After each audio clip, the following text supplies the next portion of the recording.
Okay, let's go through this. Let's start. There's quite a lot to get through today. All right, okay. You're probably wondering why you're looking at this picture. This is a picture of the heart, and this is what we're going to be writing about, pericarditis. This is the main complaint, and so we'll come to this later. These are the 3 stages of writing: select, organize, and transform. And we're going to be looking at these 3 stages in this lesson. If you can get these 3 stages correct, if you can really kind of understand them, it really kind of helps when you're doing the writing in OET. Okay, these are case notes, and I mean, Rose, you'll be familiar with things like this, and you'll have seen case notes like this. And Raj, yes. I imagine that I don't know if you've seen stuff like this, but basically, yeah. And this is what you'll see in the exam on exam day. Basically, you've got patient's notes here. You can see in the top left-hand corner, you've got 5 minutes to read and 40 minutes for writing. And the 5 minutes reading time is really important. You've really got to get, you've got to put these 5 minutes to good use. If you don't, you're going to make your life difficult.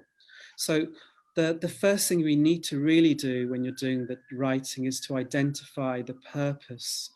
You really need to know why you're writing the letter. It sounds like an obvious thing, but what happens often, sometimes people are too quick to write the letter. They kind of get the case notes and they just start writing. But you need to be clear why you're writing the letter. It's the same principle when you're writing an email to someone. Normally you have a reason for writing, and that's what you need to understand. You need to get your reason for writing. So think about why you're writing the letter. You need to identify what type of letter you're writing. With OET, the most common are referral and discharge letters, but sometimes you do have letters of transfer as well. Okay, think about who you're writing to as well. This is really important. Remember, you're writing to the recipient. You're not writing to the patient. And with OET, your letter needs to reflect who you're writing to. So you could be writing to a home nurse or a community nurse, or you could be writing to a parent or a carer, and they're very different recipients. So you really need to be clear on who you're writing to, and your letter needs to reflect that. That's called audience awareness. Okay, think also about the relationship between the recipient and the patient. In other words, does the recipient know the patient? If the recipient knows the patient, it's going to influence your choice of case notes. You probably won't have to write so much about the medical history because they're going to know the patient and they might know their medical history. So really, one of the first things you need to work out is, does the recipient know the patient? Okay, so we've got the recipient who you're writing to, really important, and be clear on what you want the recipient to do. It could be any number of things. It could be about aftercare. Maybe you're discharging a patient and they need to do a certain number of things to provide aftercare. It could be to conduct some tests, or maybe you're going to confirm a diagnosis. There's a number of things, but again, you just got to be really clear at the beginning what you want the recipient to do. Think about what do they need to know. Most of the case notes are distractors. Not all the time, but often they're there to distract you, and you've got to select the relevant and semi-relevant case notes. And a lot of the case notes you can discard, you can just put to the side, and you're not going to need a lot of the case notes. So think about, what does the recipient need to do? Okay, so once you've done all of that, then you're ready to kind of select the case notes. Okay, so this is what you'll do immediately. You're going to look at the purpose. If we go back to these case notes here, one of the first things you'll do is go to the writing task. So even before you look at the case notes, go straight to the writing task. I'm just going to zoom in on this task here. Okay, it says here, using the information in the case notes, write a letter of referral to the emergency department on duty, outlining the case and requesting urgent assessment and management for pericarditis. And then you've got an address as well. You've got an address, and at the bottom it says here, in your answer, expand the relevant notes into complete sentences. We'll look at some grammar and language a bit later on, but that's really important. It's really important. Sorry. It's really important because you have notes. Those notes you need to transform grammatically into sentences, and you're going to use things like add verbs and think about tenses. But you can't write in note form. You're going to be actually writing a letter with proper full grammatical sentences. You can't use note form, use letter format. So you're going to write a professional and formal letter. This is really important. The body of the letter should be approximately 180 to 200 words as well. So some letters will be nearer 200, some letters will be nearer 180. Every letter is different, and it really depends on the case notes. It doesn't matter if you go slightly over or you're slightly under. The key word is relevant. Your letter has to be relevant. Okay, so just looking at this here, let's see. With this task, it's actually giving you some really important information. First of all, it's telling you what type of letter you're writing. It's telling you it's a referral. It's also telling you who the recipient is. And it's giving you another bit of important information here. It's actually outlining the purpose for you here. It's telling you you've got to outline the case. You're requesting urgent assessment and management for pericarditis. So you've got your reason for writing there. You know the main complaint. It's about pericarditis. And importantly, it says urgent assessment. And you need to pick up just on small things like that, because not every letter is urgent. But in this case, it is urgent. And that urgency you need to get through in your letter. Okay. So remember those 3 bits of information. It tells you the type of letter, it tells you the recipient, and it's also giving you the purpose here as well. Let's see, if we go back to the case notes here, and sometimes what I do is I look at the end of the letter, and you can see here it says plan. I'm just going to zoom in here. And at the end, it gives you a plan. It kind of helps with the purpose. So if I just zoom in and just show this to you. The plan, it says, organize urgent hospital transfer to Newtown Hospital. This is the nearest hospital. Write referral to the emergency department. Include relevant medications, patient history, test results, and observation. Okay, so it's really been making the purpose clear for me now. And again, I pick up on that word urgent. This is really important. It could be critical. That urgency, I need to put that into the letter. So I know this is a really serious situation, and the patient is going to the emergency department. This is important. Again, include relevant. I've got to write about medication. I've got to write about patient history and their test results, but it has to be relevant. Remember what I was saying before, often they trick you in OET, and a lot of the case notes will be irrelevant. A lot of them are distractors, and that's what you're going to have to kind of work out. Perhaps not all of the medications are relevant. Perhaps not all the patient history is relevant. And that's really what you're going to have to work out. And remember to focus on the main complaint. This is about pericarditis. You're writing to a consultant, and the consultant only wants to pericarditis. Okay, let's go back to the purpose here. So the questions we asked ourselves: what type of letter are you writing? Can you remember what type of letter you're writing? The referral letter? Yeah, so we're writing a referral. We're referring a patient to the emergency department. Who are you writing to? Can you remember now? Who is the recipient? Is a specialist like doctor? Or Yeah. anybody in specialist in the department? Yeah. Do you remember the name of the department? Emergency department, sorry. Yeah. Yeah, and it was just a consultant Yep. on duty in the emergency department. Yep. Okay, so we know who we're writing to. What do you want the recipient to do? Do you remember this? What? A couple of things.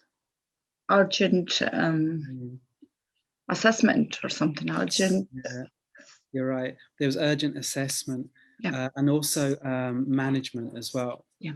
So two things: the recipient needs to assess the patient to see whether the patient has pericarditis. And then, as well as assessing the patient, they're actually going to manage the patient as well. So there's two things they're going to do. And you need to help the recipient do these things. And I've highlighted those words again, urgent, and also possible pericarditis. You're not sure if it is pericarditis. And again, this is what the recipient needs to know. They need to know why you think the patient has pericarditis. And that's what you're going to put in your letter. Okay, what do they need to know? There were three things. Yeah, the medication and the results, like the test results. Okay. And there was something else, I can't remember. Yeah, you're right. There's relevant case history, and then you were right. There were three things here: medication, patient history, and basically test results or observations. Okay, so this is the purpose then, and this is what you need to do immediately. And I mean, we've spent a bit of time. I'm not sure we've spent at least 5 minutes on this. In the exam, you're going to do this in about a minute or 2 minutes. You're going to be doing it a lot quicker. Okay, but we're clear on the purpose now. And what we're going to do, we know why we're writing this letter. Now we're just going to look at some case notes here. Can I interrupt you here, if you don't mind, please? Yeah, of course. When we're reading the notes, can we write anything on the paper? You can, Raj. You can actually highlight things. You can write notes. You can cross things out. All right. Okay. Yeah. Thank you.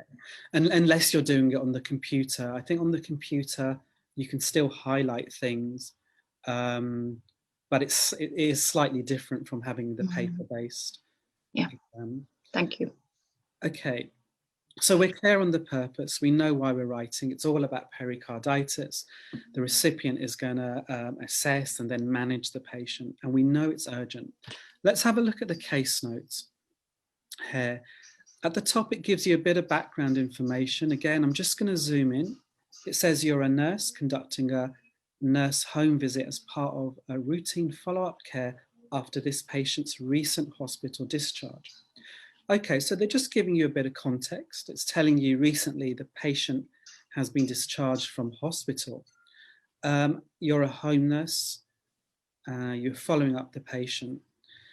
So let's keep going. Here, these are the first set of case notes we're going to look at. This is patient details. Here, I'm going to zoom in. And you're going to get 30 seconds to look at these case notes. What you need to decide is what is relevant, what is semi-relevant, and what is completely irrelevant. So three things: relevant, semi-relevant, and irrelevant. Okay, these are the case notes. You've got 30 seconds.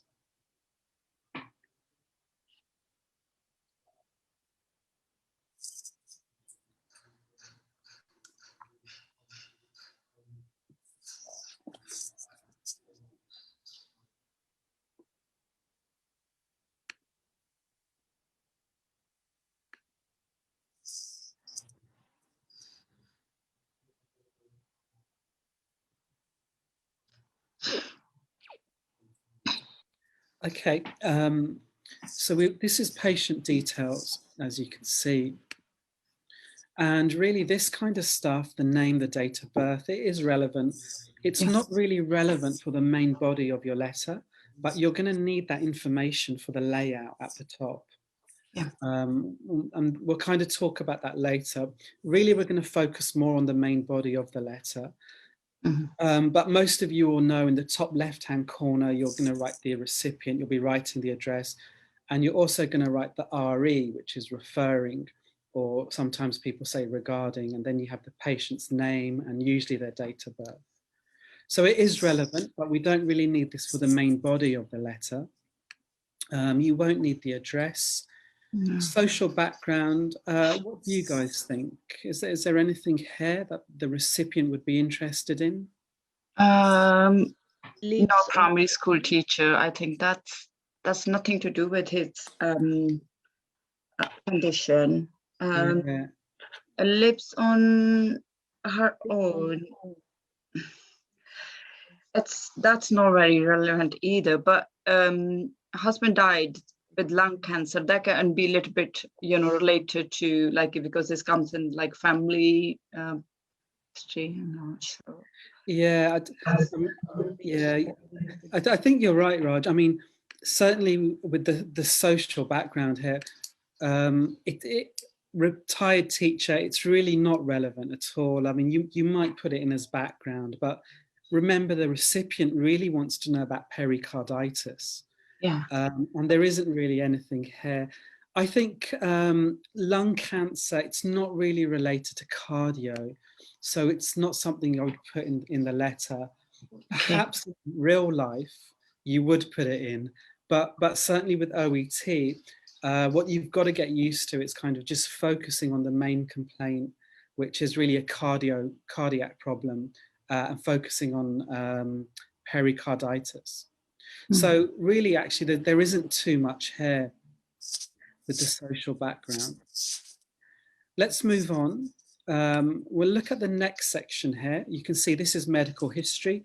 Again, you've got 30 seconds to look at these notes. Think about what is relevant, semi-relevant, and irrelevant.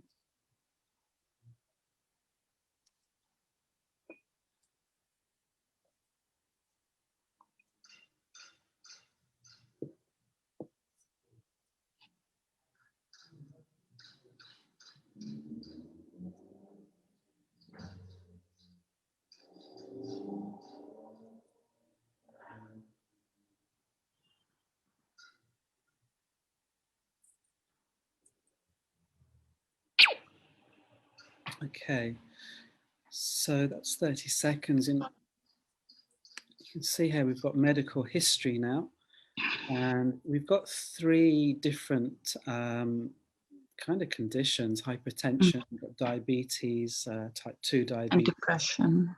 Yeah. Again, what's your feeling then? What do you think? How important is this? Is it important? Maybe it's not important. What do you guys think?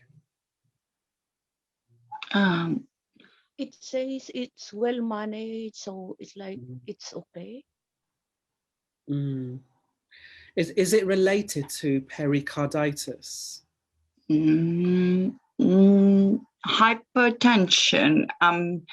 It can be related because hypertension, and then it makes like other related problems like heart problem and stuff. But depression, no.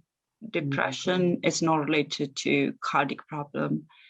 And also, diabetes, type 2 diabetes can be related to, like, it can put a little bit part in cardiac problems as well as, but it's very confusing. Like, I think, they're important. They're like related to medical history and stuff, as you said, Yeah, that's where you've kind of got to get into the mindset of OET, because really what they want, they really just want to know about pericarditis. So even though you probably could link hypertension and even diabetes, you could possibly link that to cardiac problems, it's not directly related to pericarditis. So So really, I would say semi-relevant. It's not really, really important, but it's probably worth mentioning. You've got to talk about patient history. So I would kind of say semi-relevant. Okay. And the only thing I picked out here, when I looked at the sample answer, the only thing they actually really wrote, in fact, were the medications here. Oh yeah, that's the medication. Yeah, if you remember the purpose, it said relevant medication. Well, I don't know how relevant this medication is, but it is kind of, you have been asked to kind of outline this. And remember, the recipient is going to manage the patient. They're not just assessing, but they're going to take over the management. So they're probably going to want to know about their medication. Yeah, because that's a blood thinner. Okay. And yeah. So it can be, yeah, I think it's good to mention because that's again metformin. It's like diabetes. Yeah. So it's worth mentioning these medications, but actually apart from that, there isn't really that much there. You don't need to go into detail about about hypertension or diabetes. You really just need to briefly mention the medications. That's all you need to do, because it isn't really that relevant. Okay, so let's keep going. That was medical history. We're going to look at the next section here. Family history, lifestyle and medications. Again, 30 seconds to look at the notes and think about what's relevant, semi-relevant and irrelevant.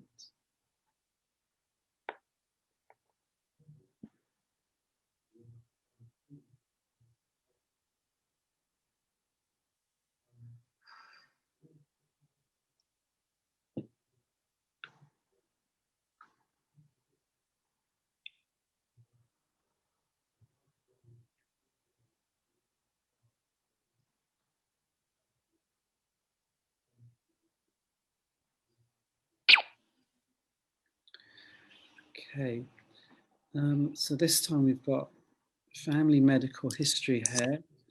The mother, I think these are hypertension and diabetes. And it's just something you've got to be aware of. Remember, these are notes. Yeah, hypertension, diabetes. Yeah. What do you think? Is it relevant? I don't think so, because she already got these problems. They are relevant if we are thinking like the patient can have like hypertension and stuff, but she already diagnosed with hypertension, so we don't need family history for these. Yeah, and it's not really related to cardiac problems as well.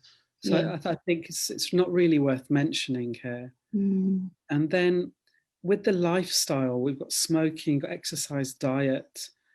No exercise, but I think semi-relevant, like she drinks the wine. Okay, yeah, it could be. Actually, they didn't really put wine in. They said mention non-smoker, perhaps because that has an effect on the heart. It's possible you might mention the patient is also, doesn't drink, doesn't consume alcohol. But I think really smoking often has an impact on the heart. Again, it's not directly related to pericarditis, but you might mention it in your letter. It doesn't really matter. The patient walks the dog 20 minutes a day. No. And again, the diet is really related to diabetes, not to the heart. Yeah. Okay, and then we've got stuff here, medications at the bottom. Yeah. These are the medications we have to mention. Yeah. And you might remember on the case notes we looked at before, we highlighted these 3 medications. What you notice, it's the same medications. Yeah. It's just giving you more information. The dosage, the frequency of the medications. So these would definitely be included. And probably I would say semi-relevant as well. Okay. Okay. So it's interesting. So far, we've looked at the left-hand side. So far, we've only really come across a few semi-relevant notes. We haven't really found anything too important. Yeah. But let's keep going, because what you notice on this side here, you notice there are some dates. Dates are always important in case notes. I always look at the dates. In fact, it's one of the first things I do. Here you notice the dates are all close together. It's a bit small. I'm going to zoom in, so don't worry if you can't read it. We've got the 23rd of August, the 24th, the 25th, and these are all hospital treatment record. So the patient was in hospital for those 2 or 3 days. You've got another date, it says nurse home visit, the 30th of August. So all of these dates are quite close together. Let's zoom in. Let's look at the first date again. You're going to have 30 seconds to look at the case notes here and think about what's relevant, semi-relevant, and irrelevant.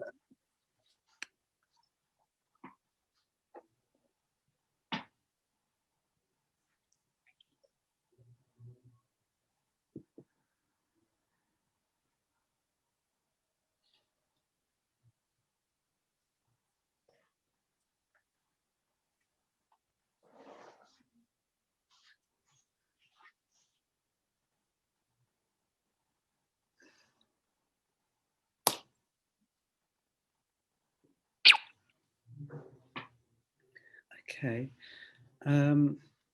so you can see here the patient actually went to hospital. This is the 23rd of August.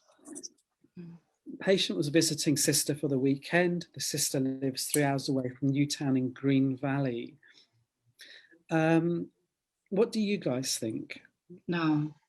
Not really, is it? I mean, as kind of background, you might say the patient was visiting their sister or something, but it really doesn't make any difference. The recipient isn't interested whether they live 3 hours away or 5 hours. Yeah. It's really not important. Remember, we kind of need to know about pericarditis. That's really what the recipient wants to know. What do you think here in this one here? Patient admitted to Green Valley Hospital. Yeah, that's the important one. Patient admitted. What was the cause for going to the hospital? So it's all the symptoms. They had fever, sharp, chest pain. Yeah, so it's we're kind of like, this is a lot more relevant now. We've got symptoms here. This is what would really interest the recipient. They want to know the symptoms. You probably wouldn't have to mention a lot of these you wouldn't have to write the whole thing here. Tachycardia, for example, it says rapid heartbeat. You wouldn't have to write rapid heartbeat as well. The recipient is a medical person. They're going to know what tachycardia is. Yeah. Again, general weakness and malaise, they're very similar. You don't need to write general weakness. They'll understand malaise. So really, it's just picking out the symptoms here.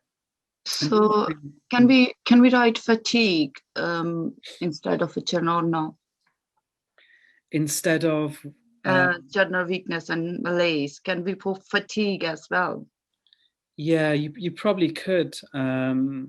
Just one word. Yeah, you probably could. You could use your own words. Yeah, I think that's fine to use a synonym to say the patient showed fatigue as well. And yeah, and you just wouldn't really need to write everything here. You just really want to pick out the main symptoms. Okay, that's great. So let's keep working. Let's go to the next date then. If you do want to stop me, guys, and you want to ask any questions, please just interrupt me and ask questions. But let's go to the next date. This is the 23rd of August. You can see the next date, it's the 24th. We've got assessment, management, evaluation. Again, just 30 seconds to look and think about relevant, semi-relevant, irrelevant.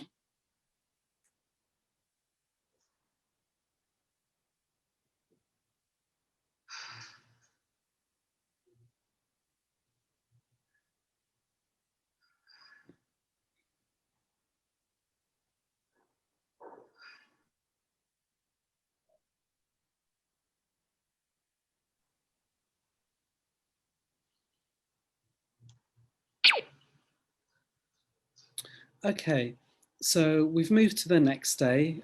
We looked at symptoms. The patient was admitted with some symptoms. on the next day, you can see that they did some tests now. We've got vital signs. I'm not sure what you think. If there's anything here. Perhaps semi-relevant. Yeah. Nothing directly related to pericarditis. And again, with the examinations here as well, they're not really related to pericarditis. So you probably wouldn't really need to mention any of these. However, I think the throat swab, it's showing a viral influenza type B. The chest x-ray, now it's marked as semi-relevant because it's kind of normal, and often with tests and examinations, you only need to write about them if they show abnormalities. If there's nothing abnormal about a test, normally you don't write about it. But here, the chest X-ray, I guess it's kind of, you're looking at the heart region, and it's pericarditis as well. So it might be kind of related. The recipient might be interested in what the chest X-ray showed, but because it's not actually, it didn't show anything, it's not really that relevant. However, the echocardiogram, it's showing pericarditis. So that would be really important. So with all of these tests, there isn't actually lots there. The throat swab, the echocardiogram would probably be the two most important bits of information. So can I interrupt you? The the full blood examination is everything is increased. So why we shouldn't mention that, like there is increased white blood cell counts, protein was increased, everything was increased. So I'm just thinking, is it okay to leave them? Again, possibly in real life, but here we kind of just really want to focus more on the tests related directly to the heart, I think. So these kind of things are a little bit more general, whereas the throat swab, the echocardiogram, are kind of a bit more specific. They're a bit more related, I guess, to cardiac. I think one thing with OET, remember you're restricted to 180 to 200 words. In real life, when you're writing a letter of referral or discharge, you're not restricted. You don't have a limited word count, but here you're being limited. So you've kind of got to be really selective. So in real life, you might mention those things, but here, I think because these things here, the blood examinations, where kind of protein, white cell counts, are a little bit general. You might want to kind of summarize all of that in one sentence, or say, test results showed elevated, I don't know, test results showed elevated protein levels or something. But it's just a little bit too general, I think, Raj. Whereas the echocardiogram really does actually show it's specific about pericarditis. Okay. So that's the only thing I can really think of here. And if we keep going, looking at the management as well, we've got the patient was put on a saline drip. Again, the recipient might be interested in this. And also with ibuprofen, they're managed with ibuprofen. Yeah. And just at the bottom, this is your evaluation, which you might mention as well. Yeah. Okay, so we've got a lot more kind of relevant case notes with this date here. And let's keep working. Think about the purpose as well. Don't forget the purpose of the letter. Remember at the bottom, what do they need to know? And you can, as well as the medication, the patient history, it talked about test results and observations. Yeah. And it's a little bit, I guess, what we were talking about, Raj, because that word here, relevant as well, it doesn't want to know all of the test results and observations, but just really relevant test results and observations.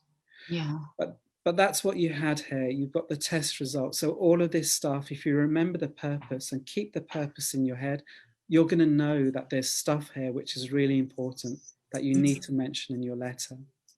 Yeah. Okay, let's keep going, guys. We've got another date to look at. So this is the last date in hospital. It's now the 25th. Again, you've got 30 seconds.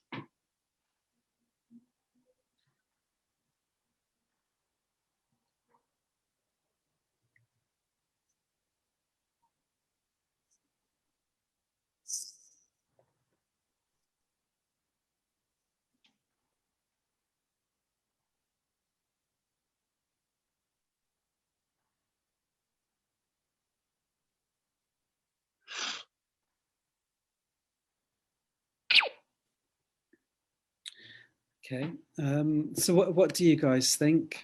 What's your feeling about this then? Is there anything useful here for the recipient? It's just the discharge date when it was discharged from hospital, but not and not the overnight stays for 3 nights. Is nothing to do with it. And like the follow-up nurse visit was arranged. So it's just they're like not directly related, but it's we have mentioned like if the patient was discharged on that date. Yeah. Okay. So you're right. It's important to say, of course, that the patient was discharged, 2 days later on the 25th of August. But really, with that aside, there's not really that much here. Yeah. You might want to say that a home visit was arranged. But yeah, nothing really useful other than saying the patient was discharged. Okay, let's keep going. Good stuff. So we're just getting to the end of the case notes. So this is a nurse home visit, the 30th of August. This is when you went to see the patient, you visited the patient at home. Again, 30 seconds to look at these notes, thinking about what's relevant, semi-relevant, and irrelevant.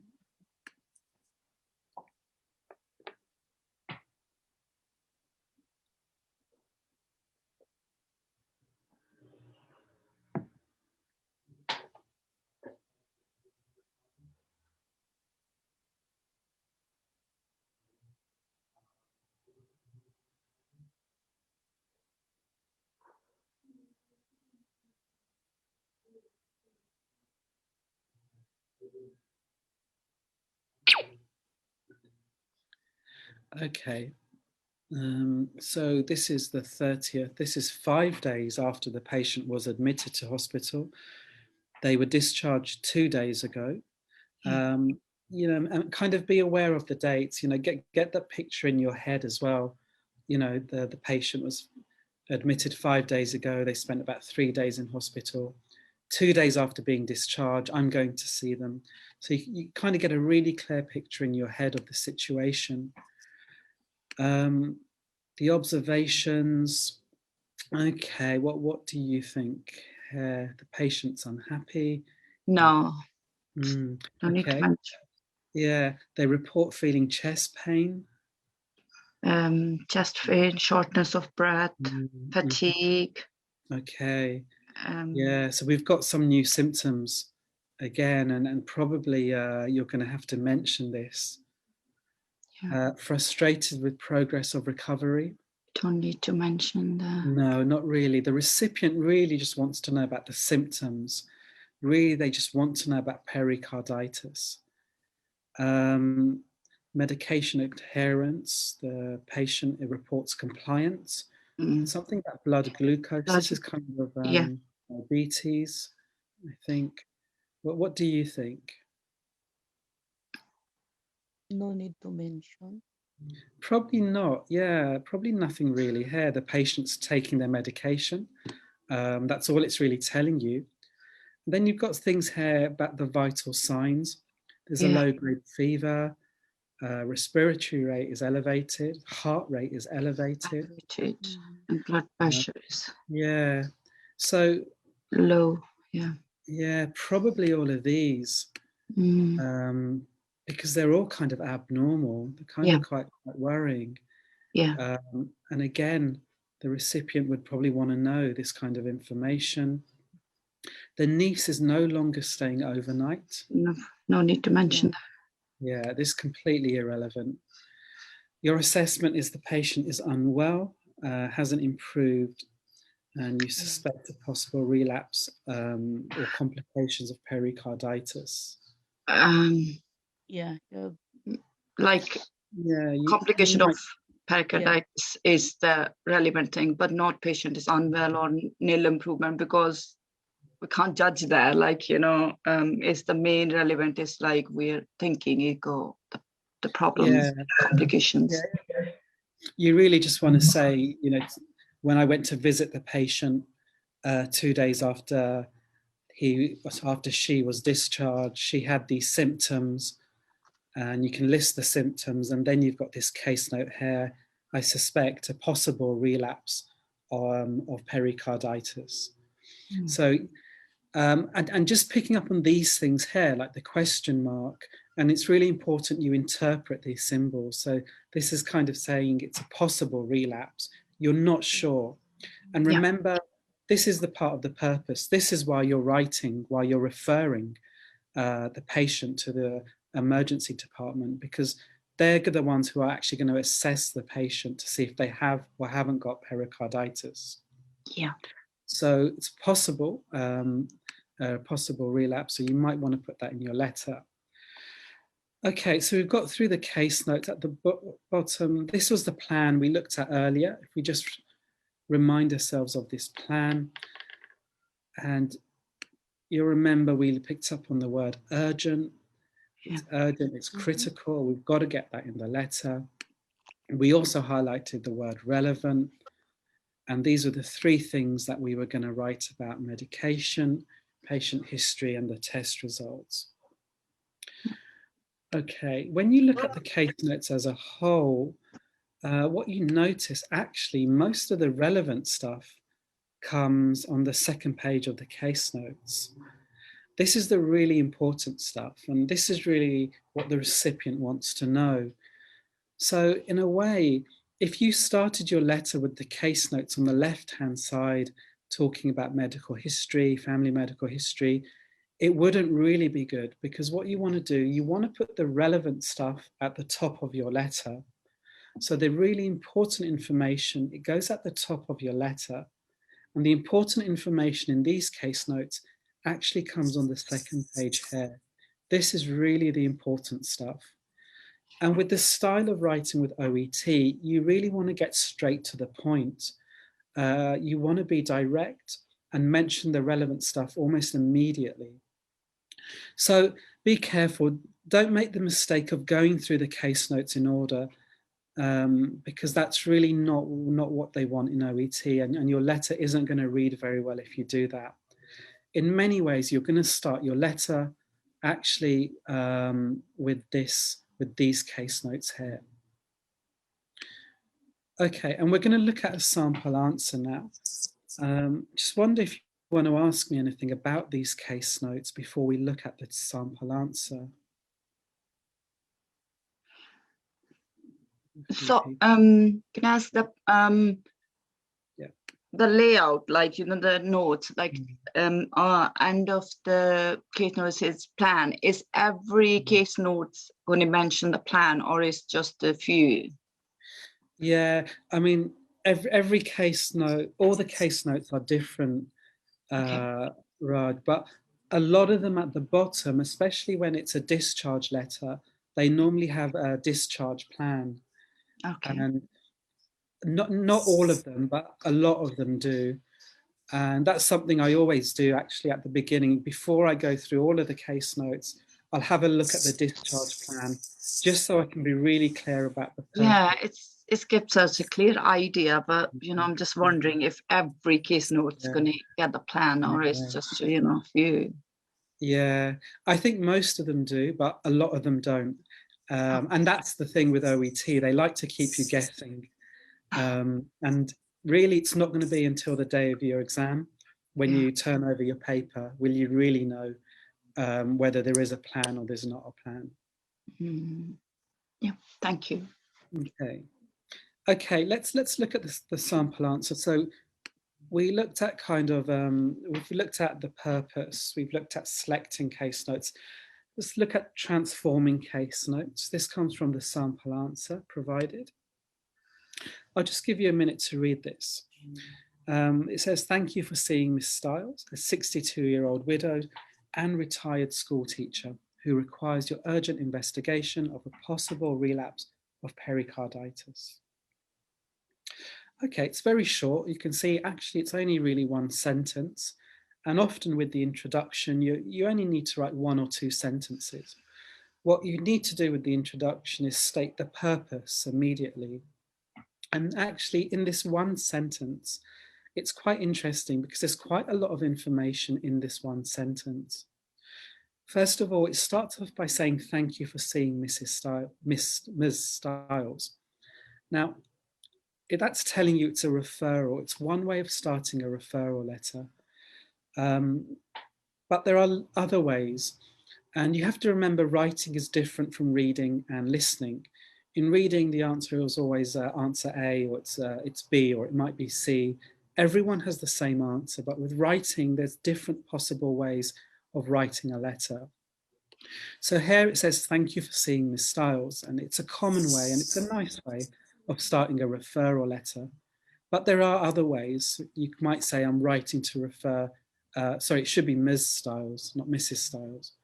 But I'm writing to refer. So you're using the present continuous here. But you could use a passive. So I'm thinking about grammar now, really. And I can turn this sentence into a passive. We haven't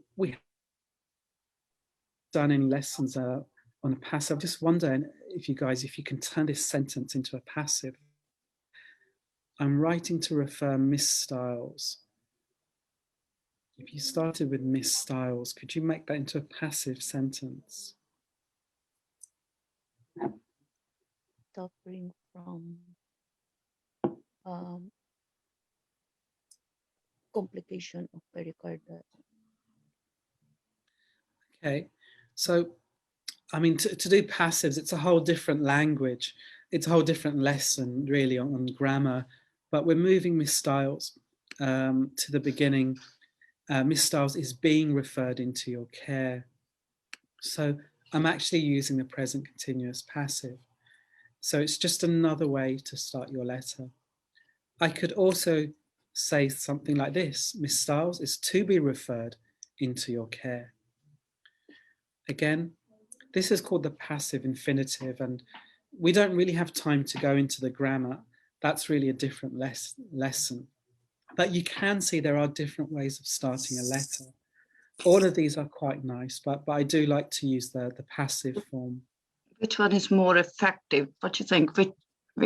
If we use present continuous passive or just, simple thank you for seeing Miss Stiles, which one do you think is more effective?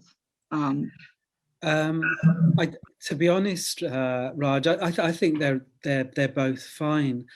It's nice to use the passive.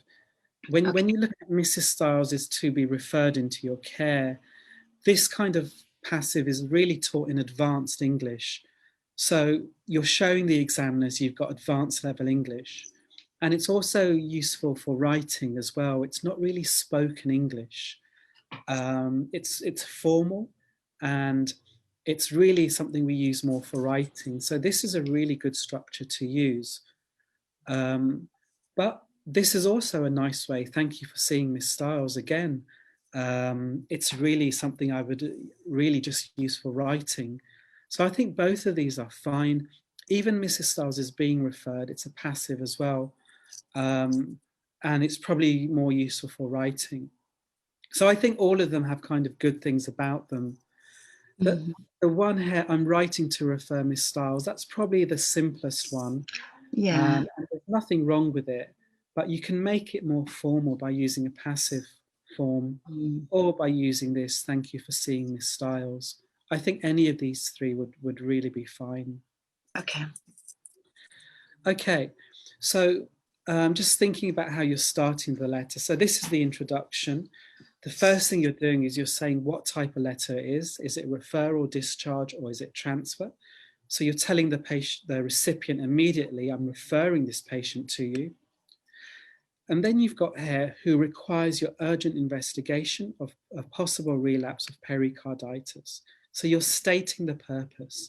And that this is really important. In your introduction, your introductory paragraph, you've got to state the purpose.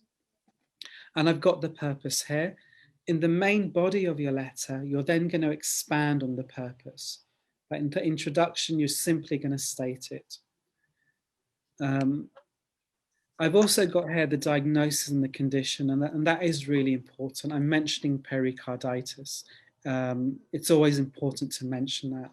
So I think those 3 bits of information you really want to put in your introduction: the type of letter, the purpose, and also really the main complaint, the diagnosis or the condition. And I've just highlighted this word urgent, because that's really what you want to get across in your letter. You want to tell the recipient immediately, look, this is important, this is critical, this patient is seriously ill. And just using that one word, it really helps the recipient understand this is a critical condition. Remember, if it's urgent, you need to get that urgency across in your letter. So just using that one word is really important. Remember, not every letter you write, not every case is critical. So you won't always need to kind of use it. That's a judgment you're going to have to make. Okay, I've got here, this came from the assessment, in the case notes. And just interpreting the case notes, it says here, a possible relapse of pericarditis. And it's really important you use that word possible. You might say a provisional or something like that, but you've got to say it's a possible relapse. You're not sure. You can't say it is a relapse, because partly that's why you're writing. You want the recipient to confirm whether it is a relapse or not. You just suspect it is. So it's really important you say that. This is the marking criteria. Again, there's a whole different lesson on this, so we can't go into detail about this. You'll notice at the top, there are 5 different criteria. You've got content, conciseness and clarity, genre and style, organization and layout, and you've got language. So there's 5 main criteria, and you get a band score from 0 to 7. Okay, I don't really want to go into detail, but I just really want to focus on content here. This is in content in band 7. I'm just going to zoom in here. And if we read this, it says here, content is appropriate to intended reader and addresses what is needed to continue care. Key information is included, no important details missing. Content from case notes is accurately represented. Okay, so to get the top score with content, you've got to put in all the relevant information. But really here, why I'm showing you this is content from case notes is accurately represented. You've really got to understand the case notes. You've got to interpret them correctly. If you don't, you're going to lose marks. And it's just things like this here, where it says possible relapse. If you don't pick up on small things like that, it means you haven't interpreted the case notes accurately, and that will cost you marks. So you've really got to pay attention to the case notes. Make sure you understand the case notes. Don't write any wrong information because it will cost you marks. Okay, so this is our introduction. You can see it's really short. And if I go back, remember the 3 things. You're just stating the type of letter, you're stating the purpose, and you're mentioning the main complaint as well. And also we were saying it was urgent. With the purpose, we're then going to expand upon it. Okay, so let's go to the next paragraph. Today, Ms. Stiles reports chest pain relieved by sitting up, shortness of breath and fatigue. She has a low-grade fever, 38.1 degrees Celsius, tachypnea, 28 BPM, tachycardia, 115 BPM. Her blood pressure is 125/78, lower than her usual 140/90. Okay, so this is the main body now. So this is really important. And what you notice, it starts with today. So I'm not going backwards. and going chronologically and ending with today. I'm starting with today's visit. It's really interesting because the recipient needs to know why you think the patient has a relapse of pericarditis. And it's all about today's visit. And you're highlighting the symptoms here. It came from this visit here, the 30th of August. Yep. All of the information really came from this visit. Reports chest pains. You can see it's here. Reports feeling chest pain. And mentions shortness of breath and fatigue. It's very similar in a way. The next sentence, she has a low-grade fever. You've got it here. It's a low-grade fever, 38.1 degrees Celsius. Tachypnea and tachycardia. We've got elevated heart rate, elevated respiratory rate and heart rate. And hey, they've used medical terms, and that's fine. You can just use medical terms because the recipient would understand. Remember, the recipient is a consultant. If you're writing to a parent or to a carer, or maybe to a social worker, you wouldn't be able to use these medical words, but it's absolutely fine to use these medical words because remember the letter, it's all about the recipient. That's what we were saying at the beginning of the class when we looked at the purpose. It's all about the recipient, and the recipient would understand these medical words. So it's fine to use these medical words. And also here, I think about the blood pressure, you can see the case notes here. So these were the key notes we selected, and that really made up the main body, the second paragraph, which is the first paragraph of the main body of your letter. See, these are the verbs in the letter. You can see that all of the verbs are in the present simple. It's all about today. They're all present simple, and that's just something for you to think about. Make sure your tenses are correct. So we're using the present simple. Miss Stiles reports. Remember with he, she, it, remember to add S to the verb. Don't forget just small grammar things as well. Also where it says she has, don't write she have, he or she has. And something else, so we're using present simple, but you might notice this word relieved. And relieved, you can see, actually it's in the past tense, but what this is, the full sentence is which is relieved. And this is a relative clause. And remember in the last lesson, we looked at relative pronouns like who, which, that, when, why, how. This relative clause is really nice. We call it a reduced relative clause. There's another one here. It says lower than her usual. The full sentence, which is lower than her usual. But we call these reduced relative clauses because you can take out the relative pronoun which and the verb to be is. You can just remove it and say relieved. Same here where it says which is lower. We can remove which is and just start with lower. So we call these reduced relative clauses. This is really nice grammar. Again, we can't really go into it because this isn't a grammar lesson. But again, on the course, when you study, we kind of look at these things here. But this is a really nice structure to use because it's only really useful for writing. Sometimes we do use these with speaking, but often it is used with formal. It's something taught at advanced level English as well. So if you can use this structure, again, you're showing the examiner, I've got a really good level of English. I'm using advanced level English here. Okay, so that was the second paragraph or the first paragraph of the main body. This is the next paragraph. Miss Stiles became unwell on the 23rd of August while visiting her sister in Green Valley.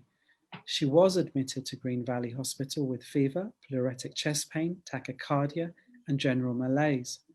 Throat swab investigations confirmed viral influenza type B, and an echocardiogram indicated pericarditis.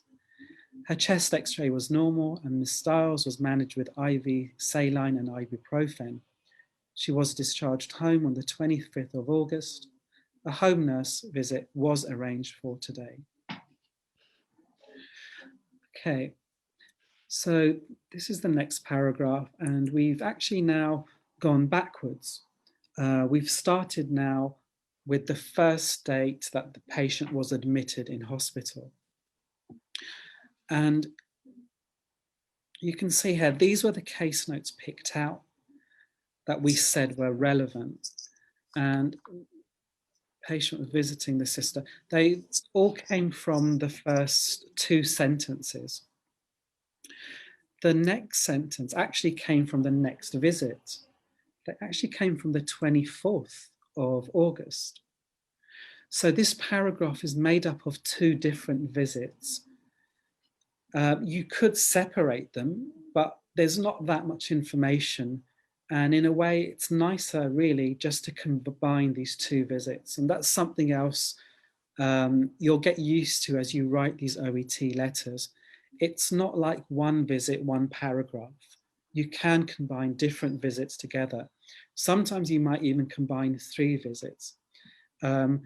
Like I said before, every letter is different, and it's not really until the day of your exam will you really know how you're going to organize your letter. So here we've put two visits together. We've started to talk about when the patient was admitted to hospital.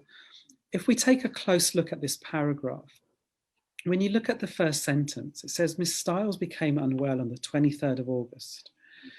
Okay, while visiting her sister in Green Valley. Okay, so you've started off with background. The first sentence has given you some background information. It says she was admitted to Green Valley with fever, pleuretic chest pain. Okay, and we've got symptoms there. So we've moved from background to symptoms. When you look at the next sentence, you talk about tests, really, throat swab investigations confirmed, an echocardiogram indicated, a chest x-ray. So we've moved to tests and test results, really. Again, that's really what the recipient wants to know. The recipient doesn't just want to know the tests, they really want to know the test results. So we've given test results. And then we've talked about she was managed with saline and ibuprofen. We've moved to management. And then you've said at the bottom, she was discharged. So finally, you've ended up with discharge. But when you look at the whole organization of the paragraph, you notice that the paragraph is organized logically. You start with the background, you then talk about symptoms, then the test results, and then how the patient was managed. So there's a logic here to the organization of the paragraph. If I started to talk about the management first, and then the symptoms, then the test results, it wouldn't read very well. So you need to make sure that your paragraph is well organized and that your paragraph is logically organized here. Okay. I don't know if you want to ask me a question here. No, okay, so let's keep going. Yeah, Olga, did you want to ask me something? No, I'm okay. Thank you. Okay, good. Let's keep going here.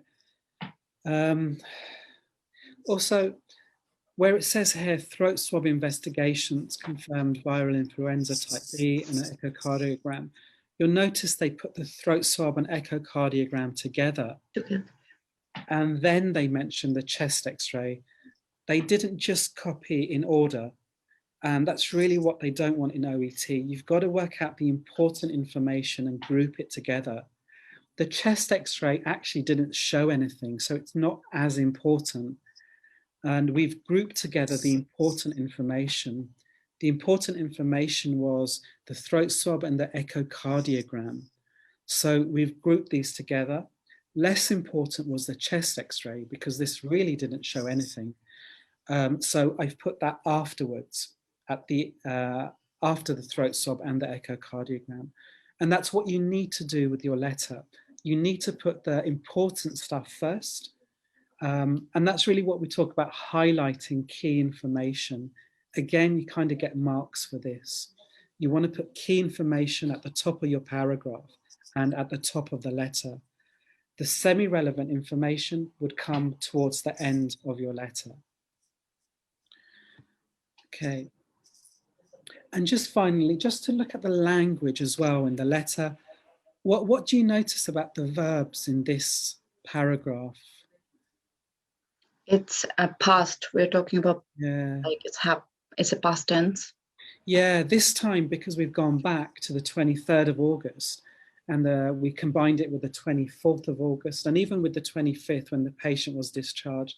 You're right, you're absolutely right. When you look at the verbs, they're all in the past now. Some are in the passive and some are active.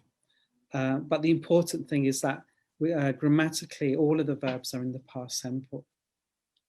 And again, here, you've got to use your own words as well, because remember, you got notes and you're not always given a verb. And like it says here, she became unwell, was admitted to Green Valley. Investigations confirmed. That's a really nice word to use as well in these medical letters. They confirmed. An echocardiogram indicated pericarditis. Again, a really nice verb to use.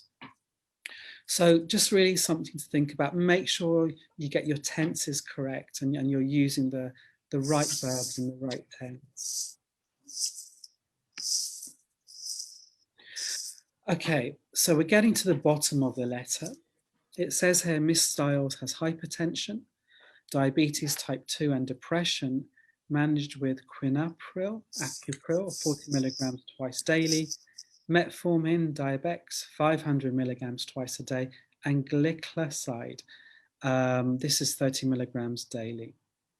Okay, so you can kind of see now we've moved away from pericarditis. And this is kind of the semi-relevant information we highlighted at the beginning of those case notes. And you can see it's at the bottom of the letter. All of the semi-relevant information comes at the bottom of the letter. Yeah, these are the three things that we highlighted, we said were semi-relevant. These were the medications here. Yeah. When you're writing about medication as well, normally with OET and with medical letters, try to follow this pattern. You've got medication, dosage, and frequency.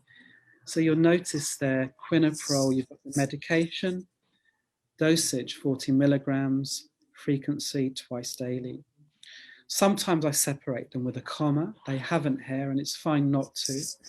It doesn't really matter too much. But as long as you use that, I think medication, dosage, frequency, that can really help you. Again, metformin, you've got the dosage and you've got the frequency. So we have to put both names, like, you know, one is the, for example, metformin. Then we have to put Diabetes as well, like it's a second name. If it's important, I guess so. Yeah, Okay. you got to think about the recipient. Think about whether it would help the recipient to know. And in this letter, I think because this isn't just about assessing the patient, but the recipient is going to manage the patient. So to manage the patient, it means that they're going to prescribe medication. So they might want to know exactly what kind of medication the patient is using. It all depends on the letter. Some letters you might not need to do that. But with this letter, I think you do need to do that. For example, you might be writing to a nurse and the nurse may be actually just administering, giving the medication. It might be enough just to say it's metformin, 500 milligrams twice a day. Okay. But here, this is different. Here, the recipient is going to be making a decision about prescribing medication. So I guess they want to know exactly what medication the patient is on. Okay. It sounds a bit strange, Raj, but that's how they write the OET letters. It's hard to kind of think beforehand, what do I need to write? I'm going to write this and this and this. You know, you're kind of kept guessing, and all the case notes are different. And like I say, it's not really until exam day when you really know what you're going to write. Just to practice. Gonna help. And keep in mind the recipient. Think about, well, you know, do I need to write diabetes? Well, think about the recipient. Imagine you're the recipient and think, well, would it help me? And I think it would help the recipient in this incident, in this case, it would help them. Okay, so yeah, medication dosage and frequency as well. So we're kind of getting to the end of the letter. Again, if we look at that paragraph, you'll notice there's verbs, has hypertension. It's the present simple because the patient has hypertension now, has type 2 diabetes now, and has depression now. Yep. You can see managed, and again, it's a reduced relative clause, which is managed. So again, these reduced relative clauses are really nice, and it's something you can kind of look into. Though if you study with us, we will do lessons we do grammar lessons, and this is something we look at. But this is a really nice structure to use for your writing. Here's the final paragraph. I suspect a relapse of pericarditis, perhaps with complications. I refer her to you for urgent assessment and management. Okay, so this really comes again from the end of the letter, and really you're just closing your letter again here. You're just ending the letter. Looking at the language, it says, I suspect a relapse of pericarditis, perhaps with complications. That's perfectly fine. Nothing wrong with that sentence at all, but we could actually make it more formal by turning this into a passive structure. So you don't really need to say I here. We could actually start we could actually change the subject by making it a passive. A relapse of pericarditis is suspected with possible complications. So it's just another way of phrasing the sentence and making a passive structure.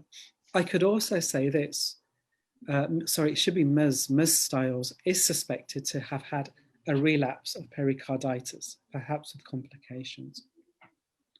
So there are actually more formal ways of writing this sentence, really just by using a passive. You can see here it says is suspected or is suspected to have had. A nice kind of, we call this a perfect passive. It's the same with the second sentence. It says here, I refer her to you for urgent assessment.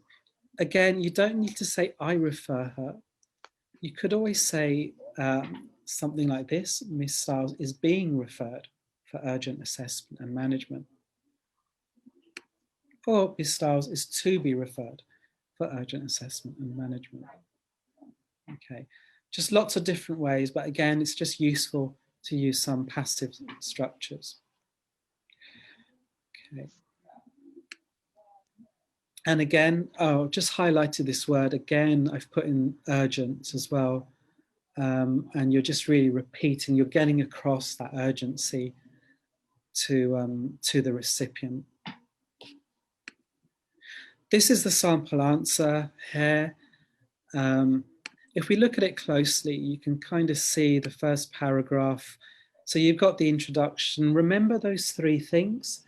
You've got the type of letter, it's a referral. Here it says, thank you for seeing Miss Stiles. So it's telling you, it's telling the recipient it's a referral. And remember to state the purpose. Here it says, urgent investigation of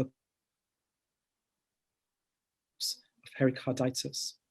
And you've got the main complaint as well. You've mentioned it's pericarditis. So your introduction, you've got to state the purpose. Really important. And you can see It's really short, and now you're going to expand on the purpose. If you look at the next paragraph, this is really talking about the patient's current condition. All of this information is relevant. This is the key information. This is why you think the patient has a relapse of pericarditis, and you're putting that at the top of your letter. This is really what interests the recipient. This is really what they want to know. They want to know the patient's current symptoms. As you go down the next paragraph, it's a mixture of relevant, semi-relevant information.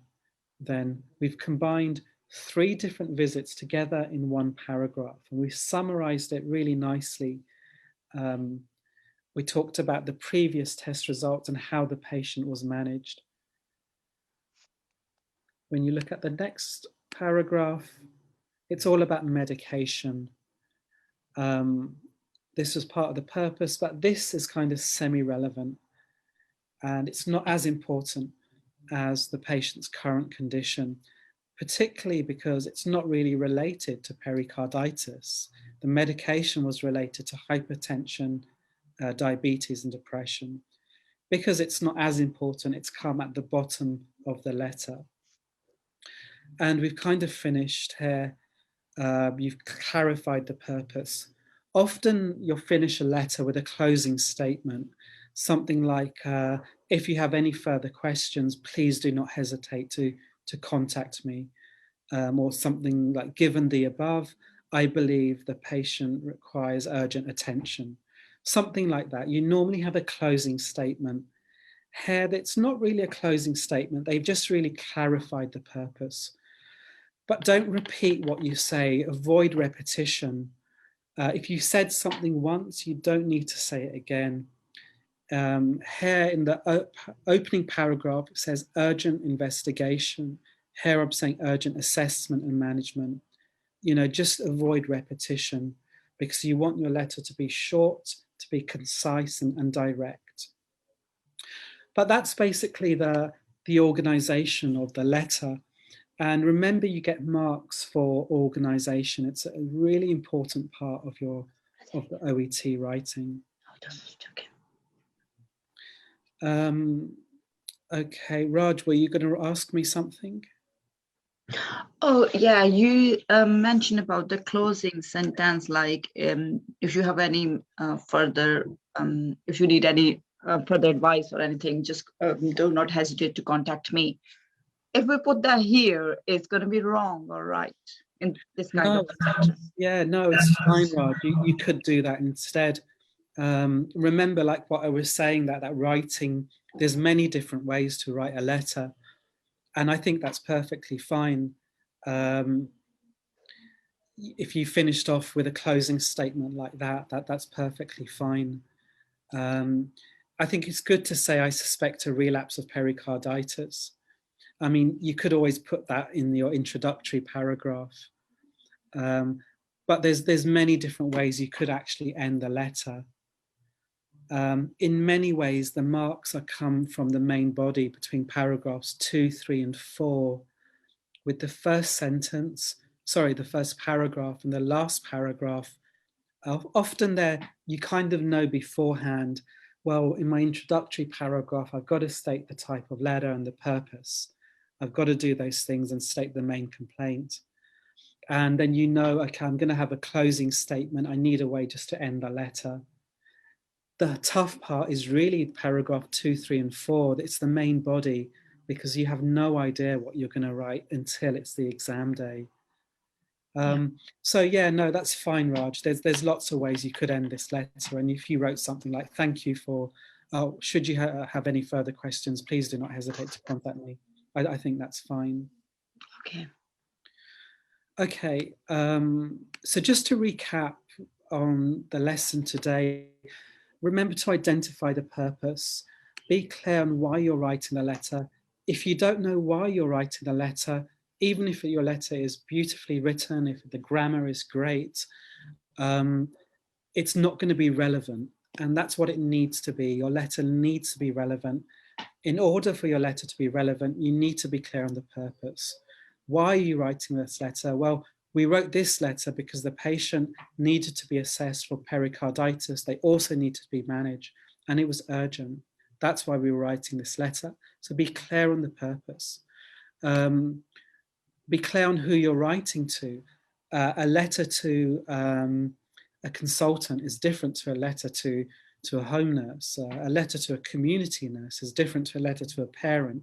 A letter to a neurologist is different to a letter to a psychologist.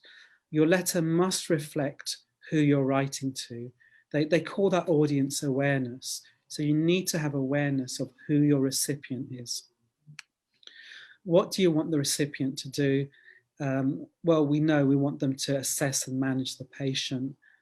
And, you know, what do they need to do? You had to write things like medication and a couple of other things as well, relevant case history. Be clear on that. And don't lose sight of this. Sometimes after 20 minutes, and, you know, I see doctors and nurses get really involved in the case notes, and after 20 minutes, they kind of forget the purpose and start to select irrelevant information. They forget the recipient. They forget this is about assessing and managing, and they write too much, and they start to include irrelevant stuff as well. So don't lose sight of the purpose.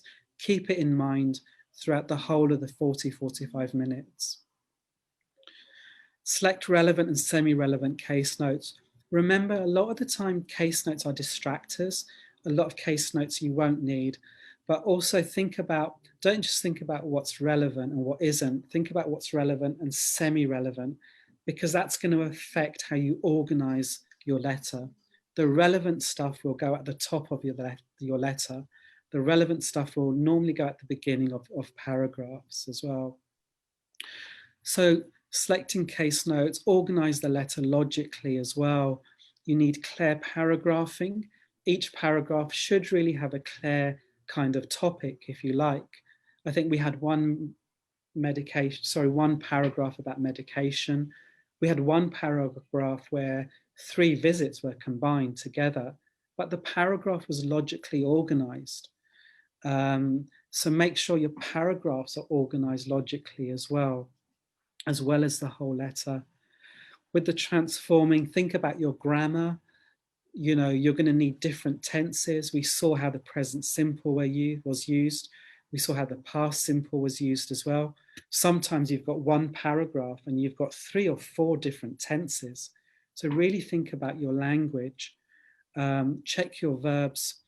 Use a mixture of simple, compound, and complex sentences as well. Okay, this is really important. Proofread your letter as well. Make sure you finish your letter a little bit early, at least 2 or 3 minutes, ideally 5 minutes, and then read the whole letter from beginning to end. Check your spelling, your punctuation, and your grammar as well. Especially if you know you have a weakness. You might think, I have a weakness with articles, with using a and an and the, or I have a weakness with tenses. You know, use the proofreading time to check those areas where you feel you're weak. But it is really important you proofread. You're working in an exam, you're under pressure, you're going to make mistakes. If you don't proofread, you're not going to find those mistakes. So make sure you leave some time at the end to read through your whole letter again. Okay, so really that's pretty much it here. So online writing, if you're interested in doing writing courses and if you're interested in working with us, we do a really good online writing course. It's self-study, you watch video lessons, everything's explained. There's lessons on language, on grammar, on selecting, organizing, on the criteria. You then do 5 written practice tests, each of these with detailed feedback. It's a really nice course to do. And if you feel like you need help with writing, you know, check it out. Check out the website, wles.net. This is a really good writing course. You might actually not want to do the lessons. You might just want feedback.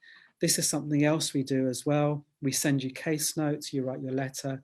Again, you send your letter back to us. And then again, we give you detailed feedback. And there's 5 letters. I think I said last time, normally what we find is it takes normally 2 or 3 or 4 letters before you're producing really good letters. But you need to kind of do at least 2 or 3 letters before you start producing good grade B, grade A letters. So this is something else worth thinking about. Of course, we do other stuff here at WLES. You know, there's speaking courses if you just want to practice speaking. There's reading courses if you just want to do reading as well. All of these come with practice tests, listening, video lessons, and again, you get practice tests. There's packages as well if you want to do a package.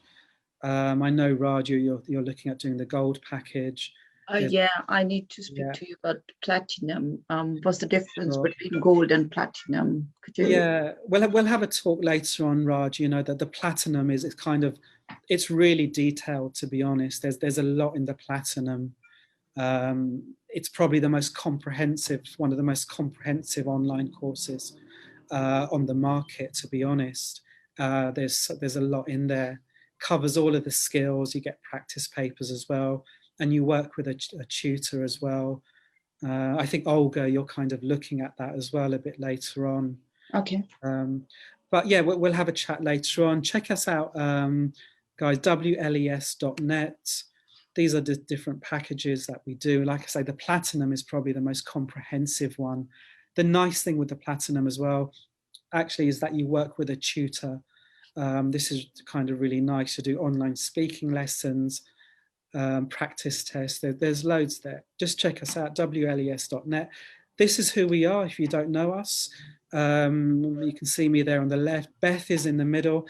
You did a lesson with Beth last week. She'll be back. She's going to do another lesson on the writing criteria, I think a bit later on. She works here as an assistant director of studies. Catalin on the right. Catalin, hopefully you'll get to meet Catalin as well. Catalin's great. She's an interlocutor.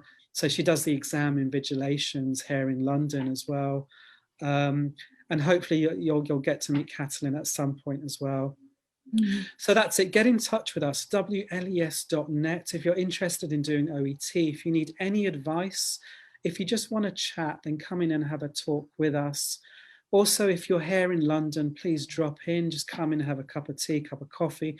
We are open. We are still running classes. Of course, we've got social distancing going on. We've got small class sizes. So if you're here in London, just come in and have a chat with us or check us out, wles.net. So that's pretty much it. We're going to end there. So thanks for watching the lesson. Thanks for joining us, guys. Thank you, Thank you very much. You're welcome. And we'll talk again, Raj and Olga. Hopefully we'll have a chat again a bit later on.